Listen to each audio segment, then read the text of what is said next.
Good evening. Welcome to Monday Night Live with Air to Ground Farms. I'm Rich. And I'm Shelly. It is Monday, March the 2nd, 2026. We are really glad you're here. We've got what we think is a good conversation planned for tonight. We're going to talk about, in the middle of chaos, what is one thing that just sort of still feels normal to us. And we'll talk through some of that stuff tonight. Yeah, and at any point that when we're talking, if you've got a question or want to interject a comment into it, please feel free to do so. We love to put your comments and questions up on the screen so that everyone can join in in the conversation. Yeah. Let us know where you're watching from. We'll catch everybody here in just a second after we do a farm update. So how is your life in your neck of the woods? Where are you? Who's here tonight? So a quick farm update, I guess. Mm-hmm. The puppy is doing really well. She and Mom moved outside last week, which is great. Because we were ready to get her out of the garage. Yeah, Mom was about to go stir crazy living inside. She is an outside dog with a job that is outside. Yeah. And she was, man, every time that door would open, she was on her way out. Yes. And I wasn't sure if she was going to come back. So it was time for them to go be with some sheep. We actually put them in with some of our ram lambs. Well, they're not rams anymore. They're wethers that were growing out for processing. And so you have Mom and baby in there with sheep. Mom can do her job. And then over time, Mom will train the baby. Yeah. And then it works great. And then honestly, there's not a whole lot that we have to do, because if you've got a mature dog that knows how to handle the sheep and be a guardian, they teach the young ones coming up. Yeah, it's great. When we first started with the sheep and the guardian dogs, it was a pain because we were having to do all of the training. So for a year, we moved the dogs behind the sheep. We walked the dogs around in the pen with the sheep, different levels of control throughout. And we were just waiting for the time when we had adult dogs that could train the next generation. And we've done that once already with puppies. It worked really well. We had to pull the puppies out when they were teenagers. Because they turn into monsters. Yeah, man. They do really good as little puppies. And then when they turn into teenage puppies, they go crazy. They lose their minds, just like human teenagers. They do. And, give them a couple of months and they calm right back down and back in with the sheep they went. So that's what's going on with those guys. She is a little roly-poly. She continues to grow. She's getting more and more active, which is really, really cool to watch. Man, her nugget is like huge. She's going to have a big head. She's going to be a big dog. Yeah. Yeah, for sure. We started weaning the dairy calf. Not weaning. That's not even right. I just totally misspoke. We are calf sharing now. So he will be going into his stall overnight, and he's getting enough during the day. He's big enough. He's past 8 weeks old. So we'll start calf sharing. Last night was his first night in, and he'll stay in his little house. That's actually a big stall that he'll sleep in overnight. And that way, we actually get a little more milk that way. And he's kind of a fatty anyway. I mean, he's ready. Yeah. he's very ready. And it is really the first step in the weaning process. That's true. Like, we're not weaning him right now, but that is step one, is for him to spend the night without Mom. Yeah. And we don't grain our beef cows at all, but the dairy cows, they do get a little bit of some whenever they're being milked. Not a lot, but some keeps them coming in. It keeps them happy while they're being milked. And we've started him a little bit. What that does is it actually speeds up the development of their rumen. And the faster that you can get their rumen up and developed and healthy, the sooner and active, the sooner you can wean them from Mom. And then he can go on with his life. So he's starting to nibble on some grain and liking it, and that, it's all going right along just perfectly fine right now. Yeah, sticking with the dairy cows, the one that we went and looked at as a possible third cow to the milking herd. We haven't heard anything back. All of her tests have been submitted. We're waiting to hear that they all come back negative, before we move forward anymore with that. So that's the update there. We got another almost 50 bales of hay this week. We were out of hay. Yeah. So we got some more. Yeah. And so the cows and sheep can keep eating. The sheep they're round as some of them are round as ticks. We're tick-tock. We have about 4 weeks to go. Some of them always go a little early. So the end of March, typically. We've got about 4 weeks to go, and the first lambs will be on the ground, and then all of the stress starts. Lambing season is always, it's fun, it's adorable, all of that, but they're just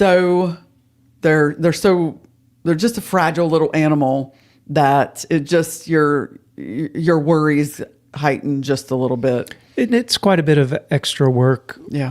While the lambs are being born. We tried the first 2 lambings that we did being very hands-off. That did not work well. So we've gotten more and more hands-on throughout the years that we've been doing sheep. We have started tagging them, and if we're going to castrate the males, we do that with their tags, within a day, 24 to 48 hours of them being born. We take care of all that. So there's typically, some days there will be no lambs. The next day there may be 6, and then 2, and then 5. And so there's, it's a daily couple hours a day that we add during the lambing season. So we're sort of gearing up. And then if for any reason we have bottle babies, then it just becomes basically a 24/7 type of things where you're having to feed bottles and take care that way. But it's just part of it. It doesn't last forever. And that just means it's spring. Yeah. The rest of the animals on the farm are doing well. Oh, the rabbits.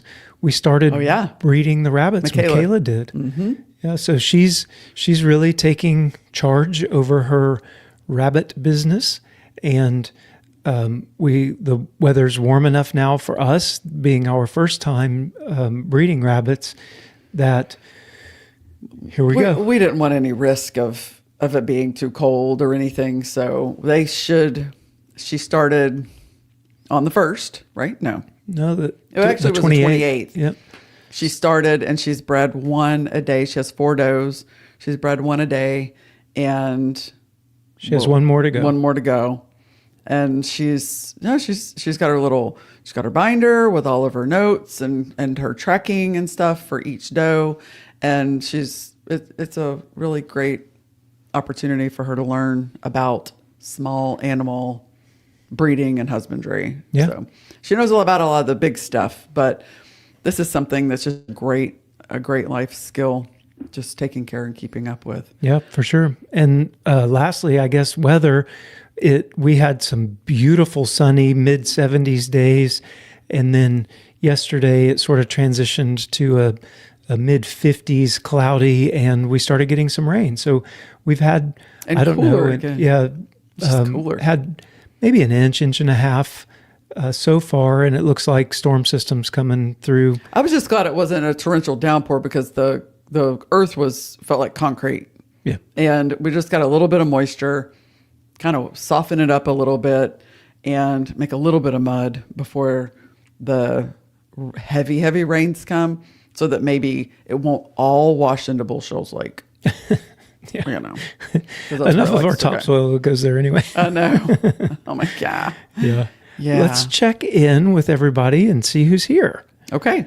We'll start with Miss Susie Q. Martin. She is with us and says, saw the jet. We're going to get to that in a minute. Yeah, yes. we'll get to that in just a sec, Miss Susie Q. As soon as we check in with everybody, we'll talk about what is probably the elephant in the room. Mm-hmm. Phil is with us tonight. Happy Monday. We are staying calm and hopeful for our future. Yeah, good. Us too. And then he says it's time to wean 2 litters of rabbits, and in 2 weeks, it will be time for nest boxes for 2 more does. Nice. We bought nest boxes today. Yeah. So we would be ready for when it is time for nest boxes. Yeah, we didn't want them like stuck in the shipping or something. Mm-hmm. Miss Susie Q says, happy Monday, and to you. We have Mary saying greetings from Southwest Missouri. Little much needed rain, more on the way for a few days this week. One of the online weathermen said that Missouri got all 4 seasons in one day the past 24 hours. It did feel like it. It did feel like it, didn't it? It did. Yeah.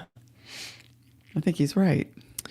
The old school Nana, hi Mom, says, happy to join y'all from over here in Northeast Oklahoma. We're very thankful for the half inch of rain we got last night. Yeah, they were really dry over there also. Carol, I want chickens. Hey, Miss Carol says, happy Monday from Harleysville, Pennsylvania. Happy Monday to you too. We got Becca checking in from the top of the hill. Hi, Beck. Anna saying, good evening from Lakeland, Florida. Glad you're here. Yeah, good evening. And sorry to disappoint Anna about the videos. We'll get back on it this week, I think. Yeah. Chris is with us saying hello from Chris in Oklahoma. Hope y'all's Monday went smoothly. Thank you. It did. It did. Yeah, we got some stuff done in town, Yeah. which is Yeah. always That's nice. just little things to do. Farmhand Huck, hi folks. Crazy world on this Monday. Yeah. For sure. For sure. We'll talk a little about it. Angels Homestead saying, hey from Clinton, Oklahoma. Oh, hey there. And we've got Hooligan saying hello from Kira and Beans in Arkansas. Hey, Kira. Hey. Glad that you're checking in. Yeah. And hi to Beans also. Susie Q says, grateful for our military and wonderful fighter pilots. Strategy is strong. Northern Indiana is cold but snow-free. That's a good way to be. Uh-huh. Carol, I Want Chicken says, my local farm is turning over their egg-laying chickens. They are selling them for $15 each. I want chickens so bad. However, I still have no place to keep them. Grr. I know. We need to do some chicken turnover ourselves. Yes. And But you know what? we should do that. we should sell them for some amount, even if it just pays for the replacement chicks. Okay. I'm going to put them on like one of the... Craigslist Marketplace. Well, I was something. thinking actually just like a Homestead. local thing. Yeah. You know? Okay. Or, the local area. Somebody looking for Yeah. some chickens that We could- still lay. We but could they're- get them and put them in that bird cage Oh, yeah. so that they're separated. Separate them. out. Oh, that's a good idea. Move that little plastic See, house look at in. you helping us Yeah. farm. Yeah. Thank you. Jeannie says, hey, how's it going? Jeannie here from Southeast Nebraska, where we just had a 4.1 earthquake yesterday. Oh. Not on our list of things to talk No. about in the crazy world tonight, but here it is. But there you go. We had no idea. Wow. Are they fracking out there? Is that what causes it? Like kind of like Oklahoma? Earthquakes, man. They just happen. Oh, okay. Wow. I did feel mean, one. well, they could. I got to experience one when I was in training in North Carolina, and that is a weird feeling. The stable ground beneath my feet all of a sudden isn't stable, and it's like, wait a minute. Wait a minute. Whoa. I have honestly never experienced it. To my knowledge, Yeah, that's something I have yet to experience. But we live in Missouri, and I think there's a whole fault line right over there. So Yeah. we all pray that don't go. New Madrid. Yeah. We have Jyrene94. Hello from Northwest Missouri. Oh. It is gloomy, cold, and wet here. We're ready for this next round of winter to be over. No kidding. A little bit of moisture, some warm sunshine. We'll be growing grass Yeah, again. we'll be in the grass. Homestead Jude saying howdy. Hey there. Harry saying Kent and Paula are watching you from East Tennessee. We are keeping Oh, your glad you guys daughter are here. and son-in-law in our thoughts and prayers during this Iranian crisis in Christ's love. Thank you for you. that, and We're going to cover that in just a cover that sec. in just a second also. Jeannie saying, I bet Rich is probably glad he is out of the military now. Thank you for your service in the military, and thank you for feeding us now. Thank you, and part of the conversation to come. Anna saying, do you spray or dip the lamb's umbilical cord in iodine? We have. We do. Yeah. do. We trim it to make sure that it doesn't drag the ground at all. What we don't want is for it to get stepped on in any way by the mom or the lamb. And so I just used dog nail clippers, the this kind, the kind that do like this. Yeah. Well, And scissors work too. just trim that umbilical cord at about I don't know, 1.5 to 2 inches, and then we dip it in iodine, and that seems to work really well. Farmland Fords says, good evening. Well, good evening. Glad you're here. You. Yeah. Ronald saying, you have an elephant? Well, Firefox Kitty saying, greetings all from low 90s. wow. In Arizona. A little toasty. Whew. Patty Irwin saying, howdy. Hey, Patty. Thanks for joining. Susie Q says, that's interesting because we live on the New Magical Fault in northern Indiana and have experienced 2 earthquakes. Oh, New Madrid. I think Yeah, that's what probably. she meant. Yeah. Mm-hmm. Not terrible like California, but Right. Yeah. Living Traditions, Kevin and Sarah with us tonight. Hey, friends. They say, good evening, friends. Good night to stay inside. For sure. Yeah. I agree. Agreed. 75 tomorrow. That'd be And nice. then finally, Miss Patty says, born and raised in California, so have had lots of earthquake fun. Remember one big one on Thanksgiving Day in Hollister. Yeah. Totally used to the hurricane and kind of bad weather, but Yeah, tornadoes, bad thunderstorms, wind. Earthquakes, not so much. Earthquakes, not so much. Yeah. Okay, so So the elephant in the room. If you're new here, you may not know. Rich was in the Air Force for 25 years prior to us moving out here to Southwest Missouri and starting a first generation regenerative farm. We just wanted to grow better food for ourselves, and now here we are. That said, he flew F-15Es for the majority of his career until he promoted himself out and had to fly desk.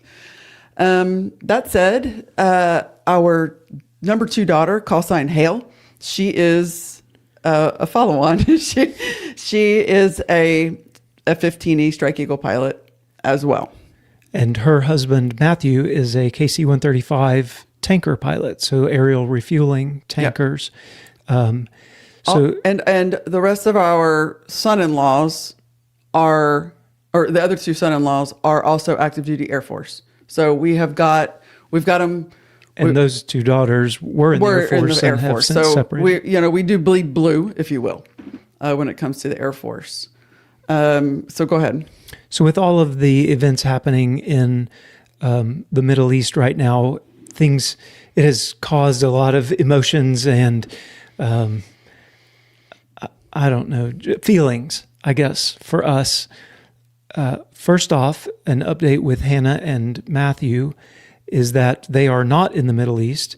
In January, they moved back to the United States and are going through training in Texas right now. So we are very, very thankful, because were they still in England, they would definitely, stationed in England, they would definitely be in the Middle East. And being on this side of things, for me, I've deployed and flown in combat, and I can handle that. Being on the stay home side of things is, oof. Yeah, it's an experience that he is not used to. He's used to being in control, and I'm used to being I'm typically the one at home, holding down the fort, stay strong, and doing that end of the deal. But when he was flying and doing operations over Iraq for those years, the situation was a lot different because we didn't have instant information. Actually, we didn't have any information except what we saw on, hey, babe, turn on CNN. That would be literally our information that we would get.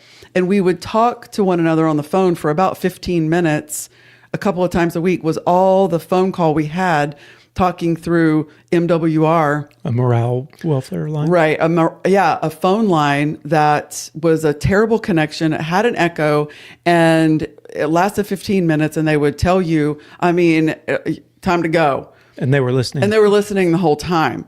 And now everybody's got their phones. Everyone is connected always. And then you have civilians in the area who are literally posting what is happening real time in the middle of a combat operation, military operation, war, call it what you want, but you're getting real time information and feed on what's happening over there. So that is a little bit different psychologically for all of us to see, witness, be a part of. And when we see it, we're basically reacting almost with them, with everyone else. And sometimes it might just be too much information. That said, Hannah's safe. You probably... We woke up to Yeah. the news of 3 Strike Eagles F-15Es being shot down. And, I know at least one of those jets I have flown. So thankfully, all 6 aircrew are alive. Mm-hmm. It looks like minor injuries maybe. But the reality of the whole thing hits. And I know for our daughter, for me as well, that feeling that maybe actually opposite of what you said. It's not that I'm glad I'm not in the military right now. It is, I wish I was there with my brothers and sisters helping. Yeah, Hannah said that too. Like while it's a very confusing feeling, while it's like, day gum. But man, I need to be there right now and I need to be helping, And when you see those airplanes falling out of the sky, it's haunting to them, especially to see it. It makes you it honestly just makes us in particular just want to throw up. It sucks. But I will tell you, whenever he was the director of operations for it's called the Operations Support Squadron, that was attached to the Strike Eagles when we lived in Mountain Home. They did a spouse tour of the life support portion of that squadron for all of us to be able to see. Actually, it was a squadron tour, but that was the best part of it, because they took us back into these rooms with massive sewing machines and big long tables and equipment, so much equipment. And that whole entire unit division portion of the squadron, their job is to make sure the chutes are packed. Parachutes are packed, that all of the equipment, the people who work on the seats, the ejection seats, everything that those pilots or air crew in an F-15, there's a pilot and a backseater, a weapons systems officer. Everything that those air crew are wearing are to help and have on them are there to save their life. And the people working in the operational support squadron, they are there to make sure that those air crew remain alive and safe. And I have never appreciated a group of people in the Air Force more, especially as a military, as an air crew spouse. They're the most important ones to us. The bombs, cool. The missiles, yay. The targeting pods, okay. The jets are fantastic. But at the end of the day, when crap hits the fan and you have a day like we had this morning, the only thing that matters to the people on the other end is that seat goes off and that the chute catches them and that they hit the ground alive. And that happened 6 times today. 6 out of 6. And and there's some video footage out there, which is wild, of these pilots like, I'm okay, and praise God, like legitimately. And Hannah knows the people, and it's wild to watch. But everyone is safe, and for now, those people. So can you give us a little bit of what do you think went down? This was a friendly fire situation, we're being told. And by what you've seen, can you give a little bit of, here's probably maybe a scenario? So I don't have any information other than what everybody else has. Right. So I don't, Okay. I can't say for sure. I can say that when I was flying out of Iraq and we were based in Kuwait, returning to base knowing that the Patriot systems were tracking us coming inbound was an uncomfortable feeling, because those systems are very good, and the jets systems are not designed to act against friendly systems. Like, I think that just makes sense, right? Mm-hmm. You don't want to be messing with the friendly systems. So Right. it was an uncomfortable feeling. From what we've read, it was a very crazy environment with Iranian missiles in the air and jets in the air, and the systems are designed to operate, and take care of any kind of threats. And to a radar, there's not a whole lot of difference between an aircraft and a missile, and the system is designed to take them all down. There are safety features built in where friendly aircraft should not be fired upon, but those don't always work. This isn't the first time a Patriot has shot down a friendly aircraft. So, like, it can happen. There's a lot of chaos, a lot of things happening all at once. Hundreds of airplanes in the air at the same time, and then hundreds of missiles and hundreds of drones, and there's a lot going on, and it is a crazy time. My guess, if I had to guess, my guess would be that those aircraft were probably in some type of formation and were engaged probably near the same time. Mm-hmm. Is probably what happened. I don't know that, right. But that's the first thing I thought, was that they were probably flying together and were all engaged simultaneously. And it can happen. Yeah. It, I guess, is an unfortunate thing. Blue on blue happens. It is a terrible thing when it happens, and we're all thankful that they're alive. Yeah. Was it surprising? A little bit. You hate the thought of it happening. Okay, one, and then it was three. That one was That's why I say they were probably in some type of formation, and were probably engaged. I'm totally making this up. Right? Well, yeah, I don't know. it. Right. But I know people want to know what psycho think, a little bit, That would be my guess. How are you processing this based on just the limited information that we all have? Yeah. Seeing the aircrew standing up on the ground, in the back of a vehicle, wherever they were. Yeah. Like, that is a good thing. Yeah.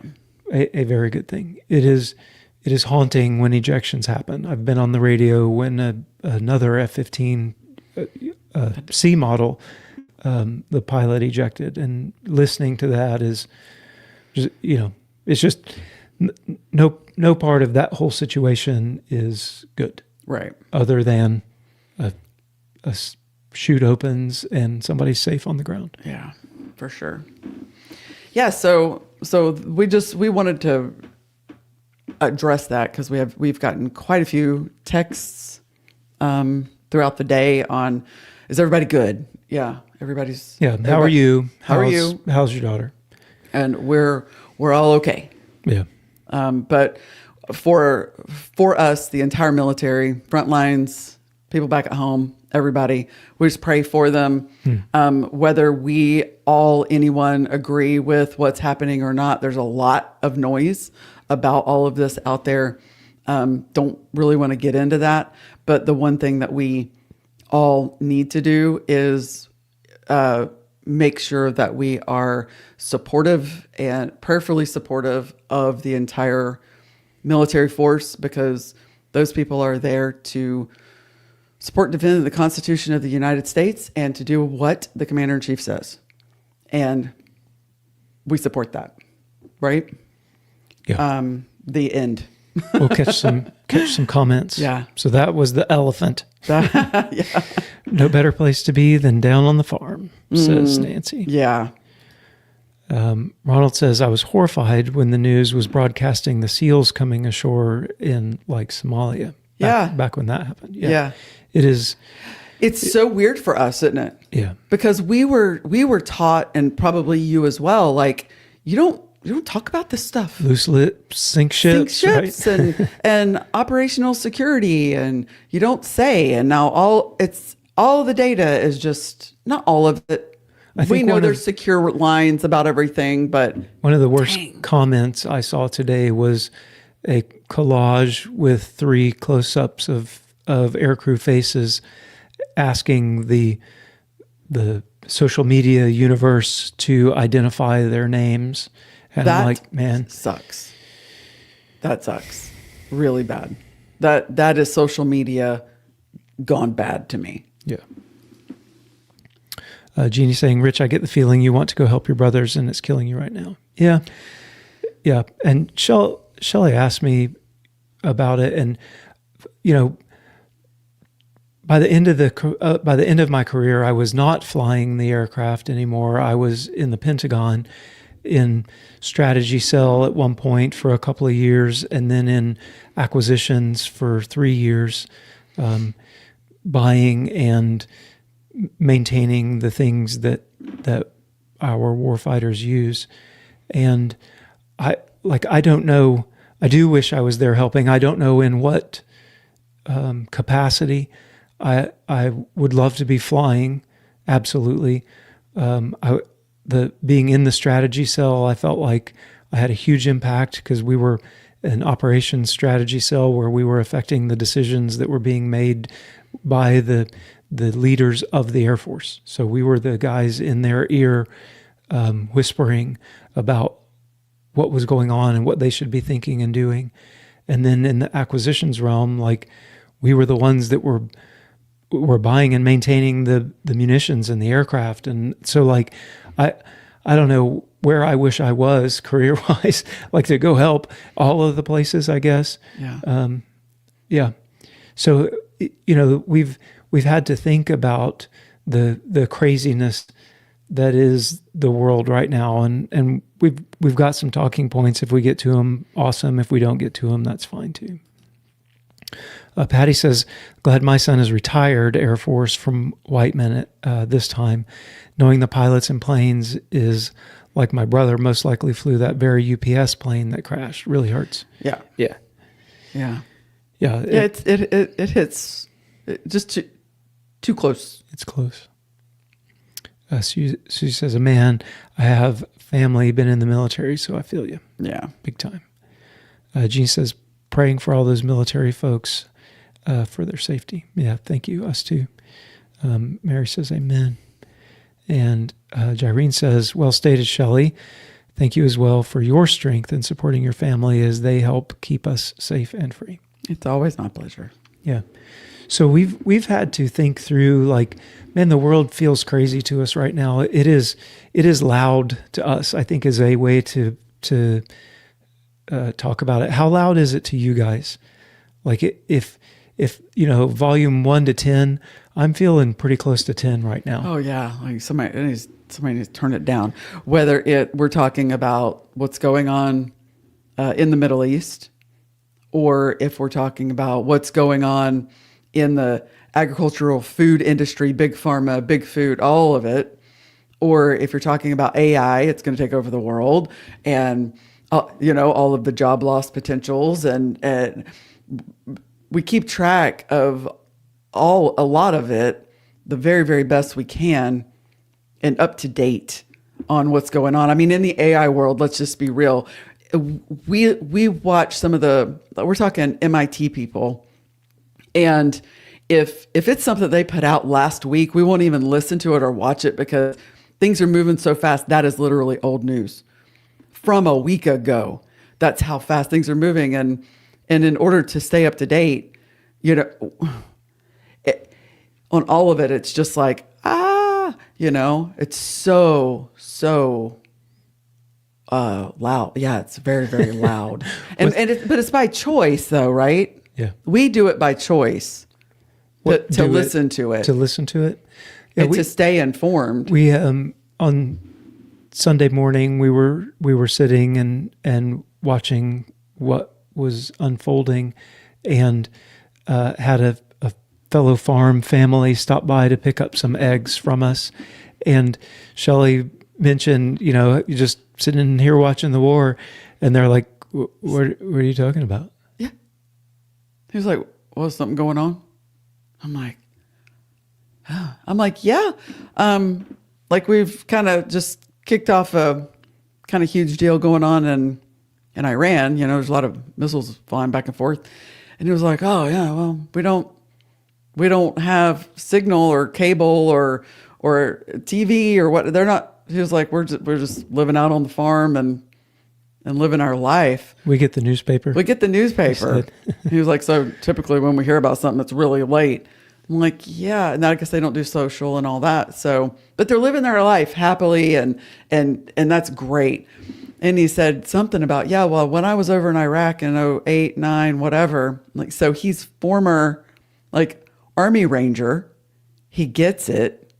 And he has chosen on purpose to just kind of just unplug.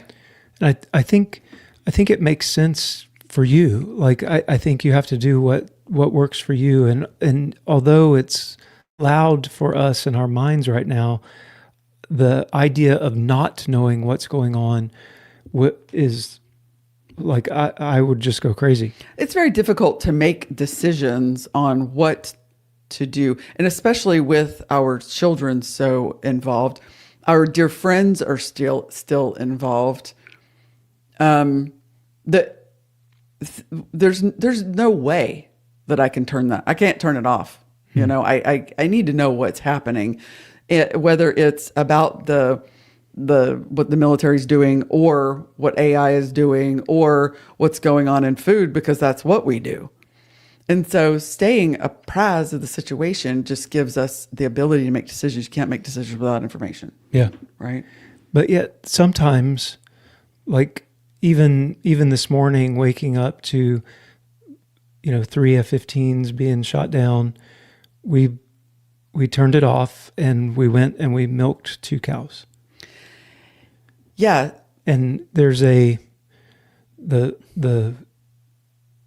calm the farm life provides it's a respite. Mm-hmm. It is a place of, and I mean, not that things don't get crazy on the farm. That's not what I'm saying. But even when things are crazy on the farm, it's still right here, and going out and touching those cows and bringing in milk, gathering some eggs.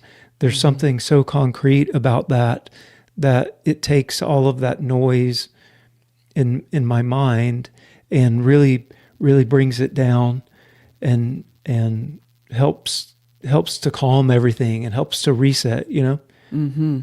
Oh, for me too.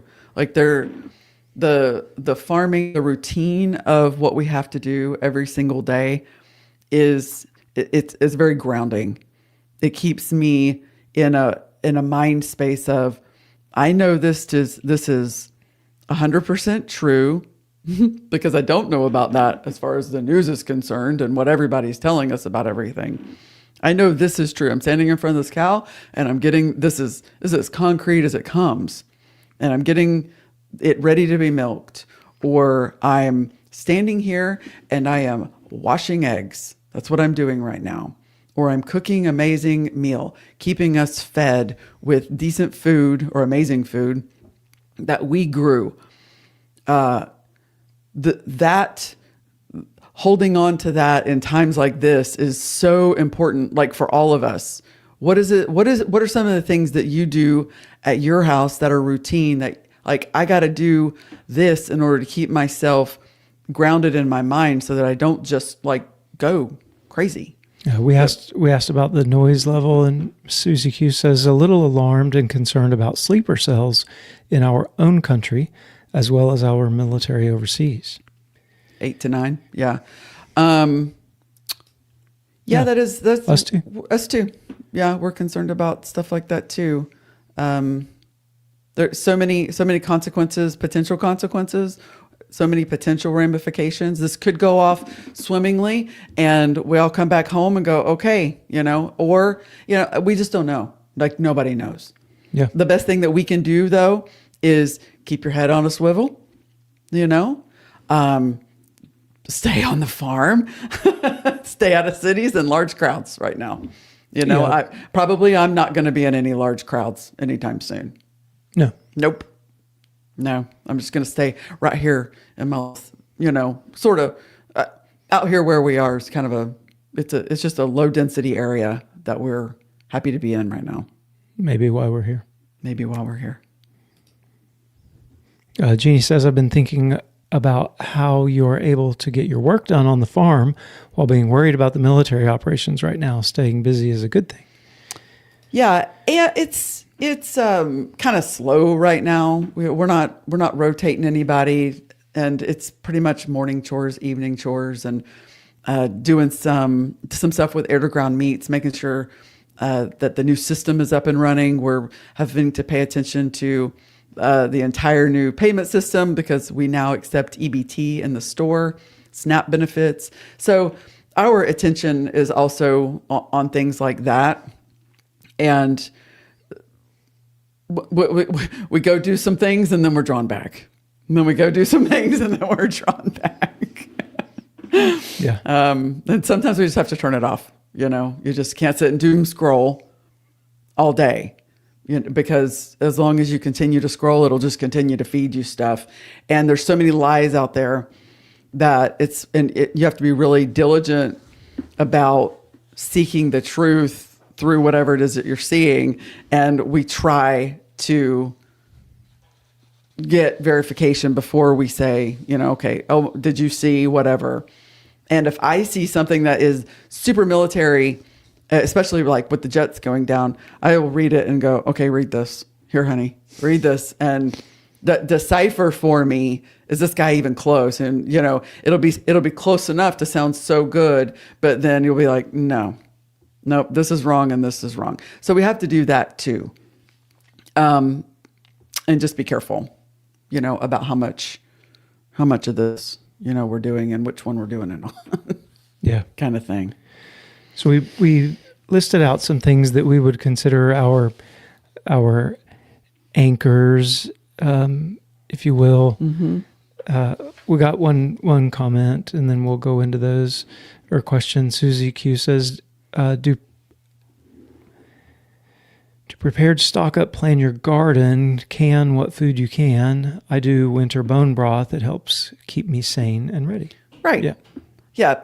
Preparation on things is always makes you feel more secure, like you have control. And that's one of the things we know we can't control what's going on. We can stay informed, but we can't control it. What we can control is the stuff kind of right here that pertains to us. We can control that. And you're absolutely right. Do the things that you know that you have control over. Mm. And it does make us feel better. Being here with y'all makes us feel better. Yeah, for sure. So one thing that might be considered an anchor for us is just what we've talked about, the rhythm of the farm. We know that there are morning chores and there are evening chores, and like there's this rhythm to it, and that rhythm, it doesn't feel daunting to us. It doesn't feel like we really didn't call it chores for a couple of years. It was just rounds because we still don't call it chores. Chores, I don't think I think we're saying that more on this end so that they understand what we're talking about. Yeah, but we call them rounds. We do round. We go make our rounds. We check the animals. We feed the animals. We do the thing. A chore has like a negative connotation to it, and it's like something that you feel like you have to do. A lot of farmers call them chores. You have chores and projects. The chores are the dailies, and the projects are what's interspersed in between there. And for us, chores really has sort of a negative connotation to it. So we normally just call it rounds, and that's our chores. Yeah, for sure. Another thing is just the anchor for us is real food. sitting down in front of a meal that we knew we grew. We know we grew. Nothing better than sitting down to an entire plate of food that you know you made and you know you can make, and a big old glass of milk if you want, like all of this came from right here. That just feels really good. And along those lines, I think, and you guys know, we've talked about it on our podcast.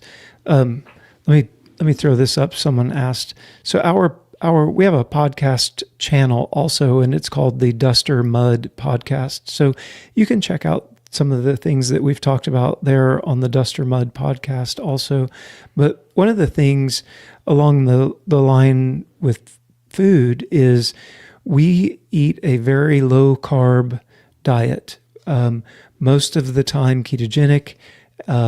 For a while we were carnivore. I think given the current lingo, you would probably call us ketovore. And one of the things that does for us is we don't have the big, huge blood sugar driven emotional ups and downs. And I think that's really one of the last things that I need important right now, especially being in the sort of menopausal stage of my life, is to be hangry. I don't need that. I thought of that word when we were prepping for this also. Oh, did you? I thought of the word hangry. I'm like, I can't imagine, as crazy as things are right now, if, throughout different periods of time during the day, different ones of us were hangry. Yeah, it would really be tragic. Yeah. Yeah, no, we can't, no. So that is just completely removed. Yeah. Because rarely do we even get actually hungry, and hangry is just not a thing. Yeah. We just don't need that emotional roller coaster added to the stress of everything in this world. No, and so I think that's an important anchor for us, is not just the food and the good food and the farm food but like actually what food, the proportion, the way that we consume the food in a very low carb manner, so that we're not getting those huge swings. Yeah. Another thing is our family. We have a very quite tight and supportive family of everything that we're doing on the farm. And then also within what's happening with the kids with the military, him in retirement and when he was in the military, the family anchor, probably, I would say that one is actually the most important. Faith and family, big for us. And doing things like, I've started doing a group chat text message every morning.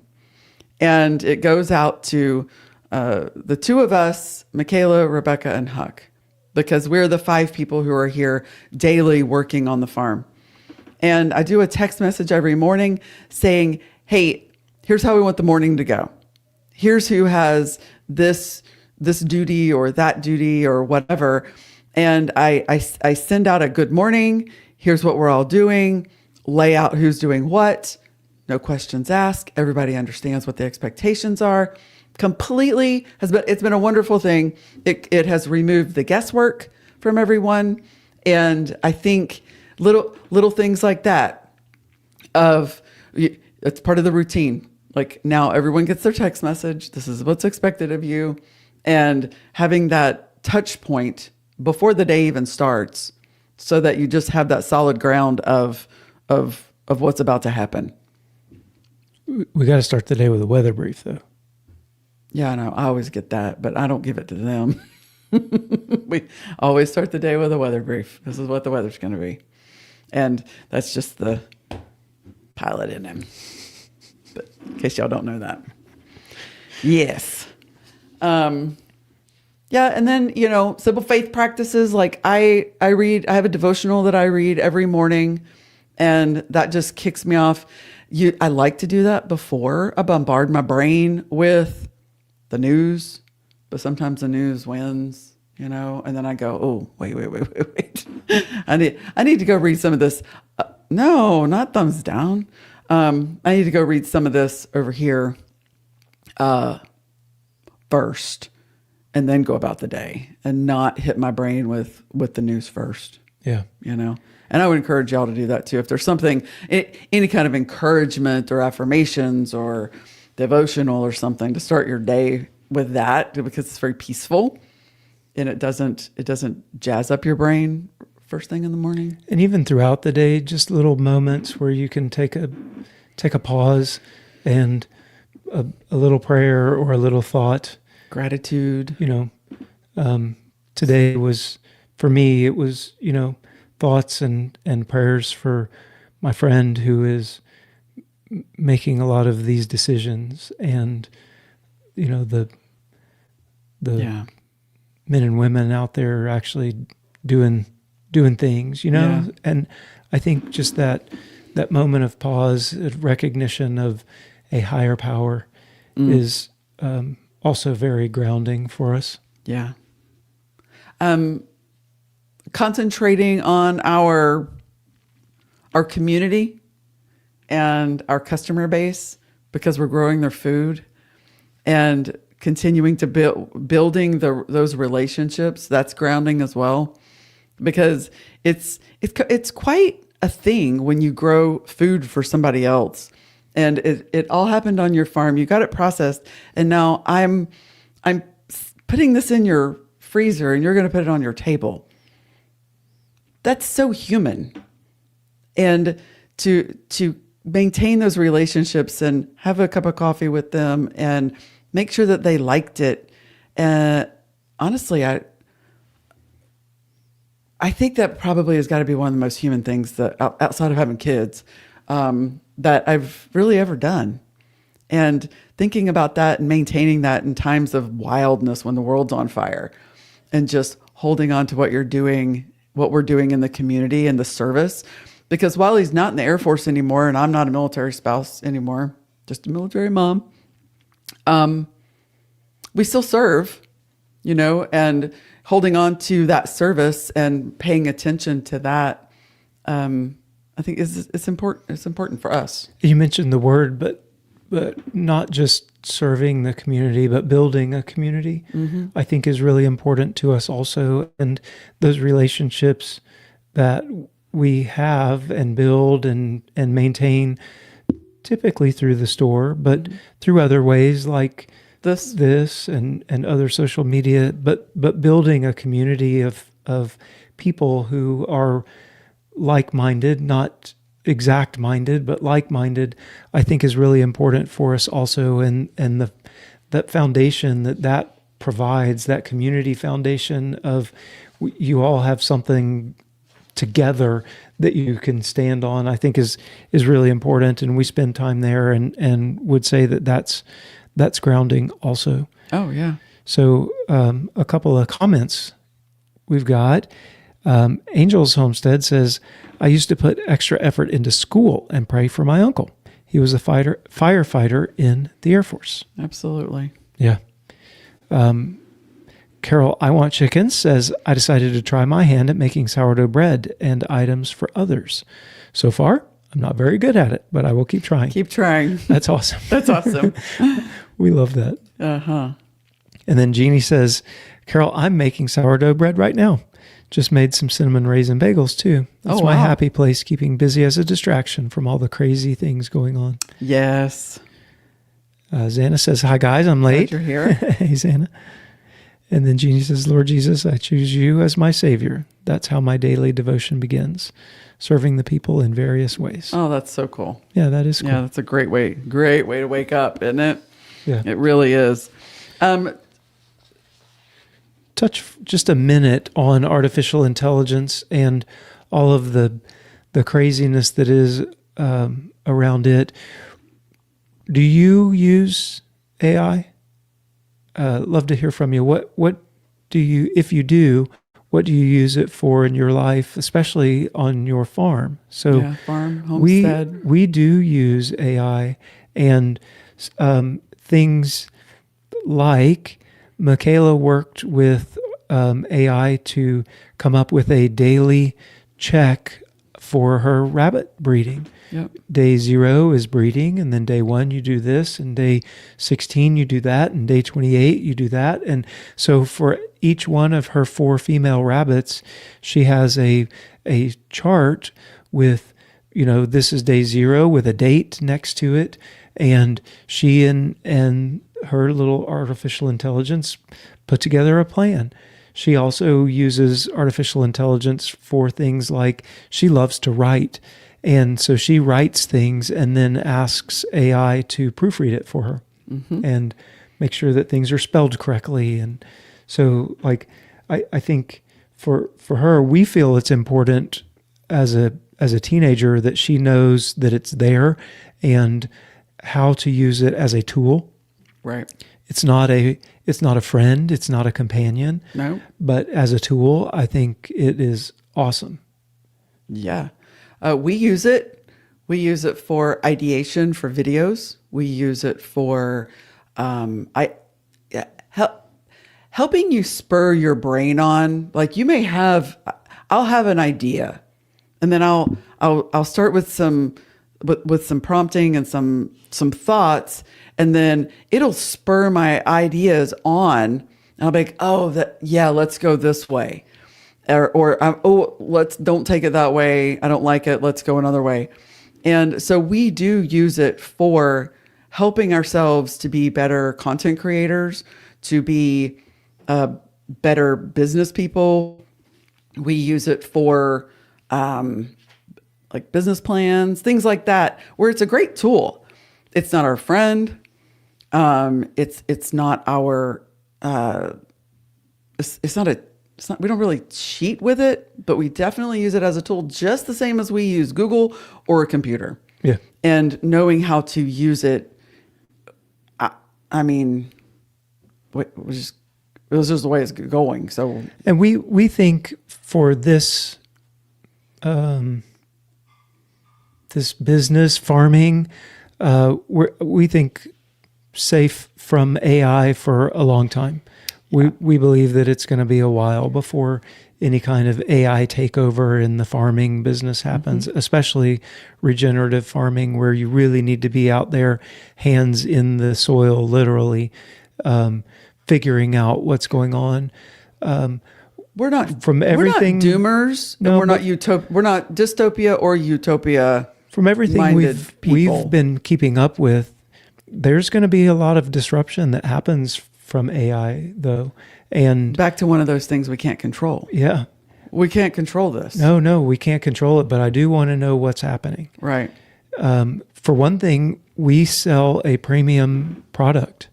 And if the economy goes to a 30-40% unemployment, worse than the Great Depression, I don't know how long we would be able to sell a premium product in that type of economy. So having a pulse on what's happening, big picture, on things that are currently disrupting the economy, I think makes sense for us. So it's not as you said, like, certainly we can't control it, not even close, but a feel for what's happening, I believe, is so that we can make decisions valid. On things. Yeah. We have a 14-year-old. We don't know 10 years from now what the world is even going to look like, but the best thing that we can do is at least understand the trajectory of things in order to help her make future plans for her life, for after school. Does she go to college? What's she going to do? All of that, they're just the questions. So we use it, we understand it.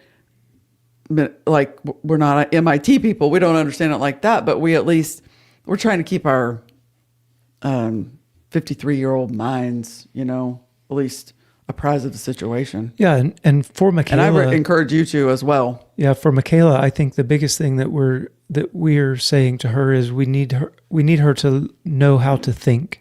We need you to think.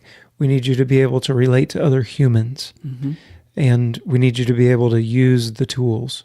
So that's really where we push her, like, prep for the future. We don't really talk to her about, I need you to study for the SATs. we do talk to her about, I need you to be able to think critically and be able to interact with other humans. Yep. And I think in doing that, it just sort of brings down the craziness that is going on with AI right now.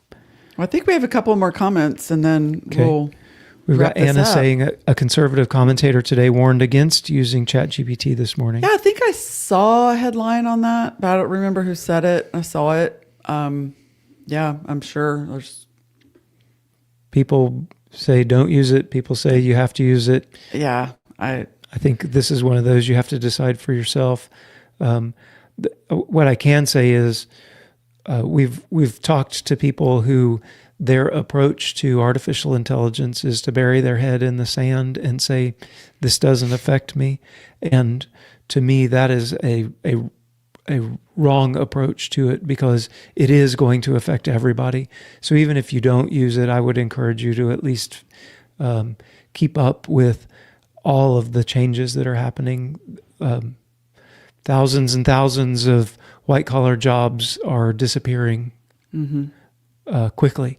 And so I think it just makes sense to stay all up of a sudden, with what's Micro happening. was right. Those trade schools are coming back. Yeah.